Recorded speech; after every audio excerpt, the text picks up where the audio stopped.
I really enjoyed this chapter, chapter 115 of Kagurabachi. Um, and this to me is a really special episode right now, man.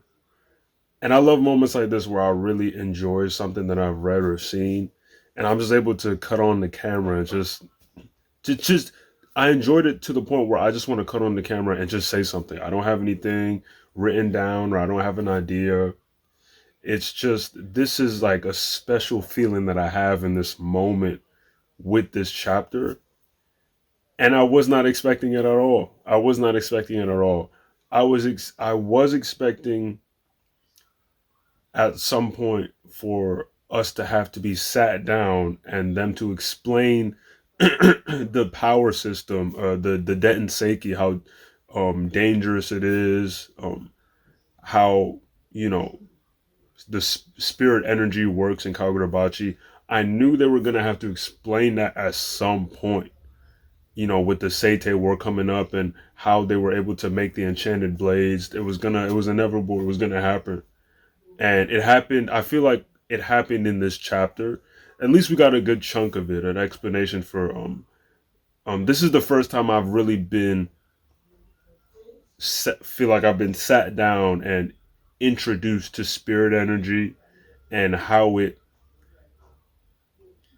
can relate to the Dayton Seiki, this stone that has a lot of power, and how it works and how it can destroy the human body, how much power it holds, how it can be controlled, how the power can be harnessed. You see that in chapter 115 of Kagurabachi, and I just like how it's all being explained. I feel like we're in school right now, like, and we're just sitting in class. I love how these guys are like all seated. These guys in suits are seated here, and they got the sword master here, the sushi man, the sushi master. They got this guy here, and they're sitting here. Hey, we read your book, and in the book it says this and that. And the sword master just goes, "Nah, this is all BS. It's all hogwash. I made that stuff up in the book to deceive people, so they're not like catching on to what it takes to make to to so they don't get any ideas. And it makes sense. It makes sense, like because at first I was like, oh, he made a book about this, like, okay, but then he says later it's all hogwash, and I just thought that was funny because yeah, I feel like you wouldn't want to like. I feel like something like this in real life, the CIA would just not let you get away with like keeping this out. Like they would like, I don't know, they would probably you probably disappear or something. But it makes sense, complete sense that he would be like, oh yeah, no, I completely BS'd in this whole book. Like, nah, I'm not letting y'all get this kind of information. Um, and just this whole chapter was just so well done, man. I mean, if you guys have watched some of my videos, whenever I see a bunch of text bubbles, I'm like, boring, boring, boring, skip, next. I'm here for the action. I'm not here to get all this explained to me. Do that in the anime. Maybe I'll sit there and tolerate that. But reading it, I'm like skimming it. I want to get through it. This, I read it.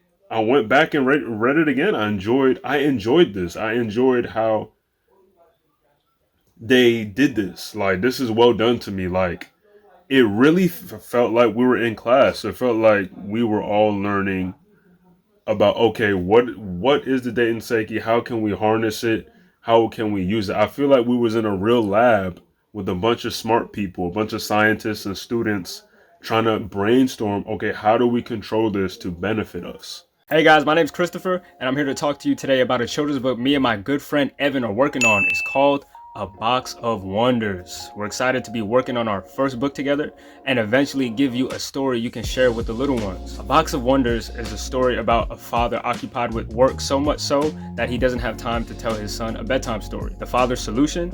Giving his son an advanced AI box that can tell the boy all kinds of incredible stories. So incredible that the boy is hooked on this box and prefers the box over his father's storytelling.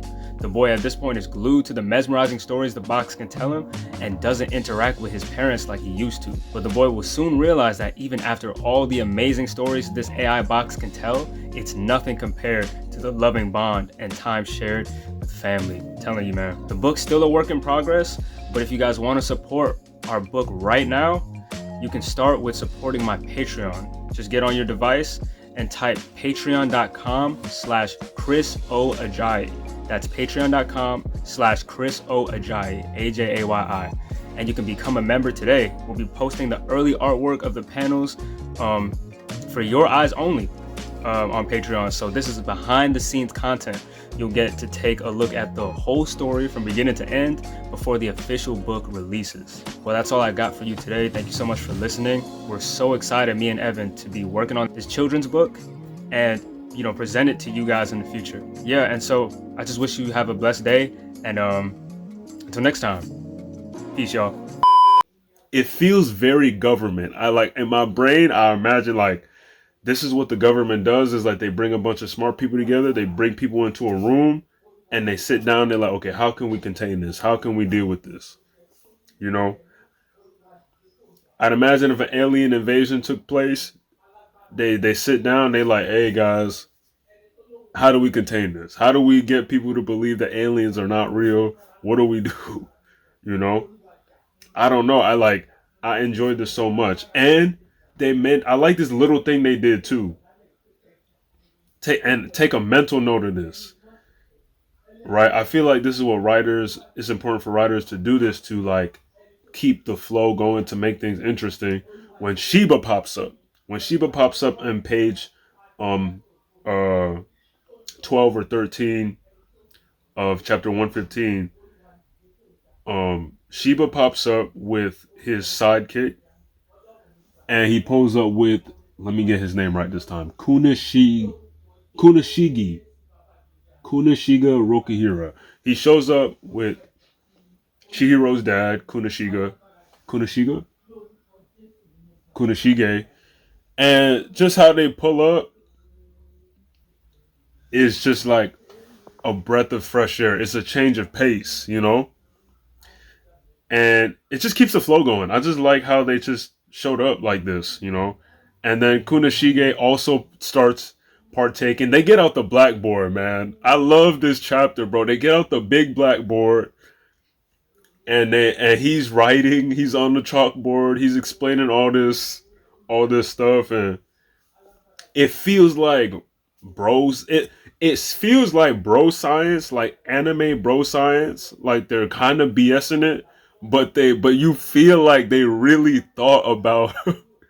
It feels like the author sat down with his people and they were like, how can we make this real? Like they really sat down and came up with the science to it. And I love that, bro.